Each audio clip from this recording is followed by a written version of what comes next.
I'm going to show you how you can easily use the Wanderlog app to travel plan. First, open your App Store and search for Wanderlog Travel Planner.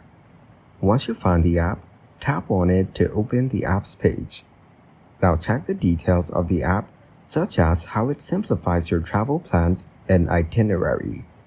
With Wanderlog, you can easily import your flight and hotel reservations directly into your itinerary, making the planning process smooth and simple. It's perfect for road trips, as it can automatically calculate the best route for your journey. You can also see the time and distance between your destinations, making it easy to plan your travel day by day. Wanderlog also helps you find the best places to eat and things to do at each stop along your trip.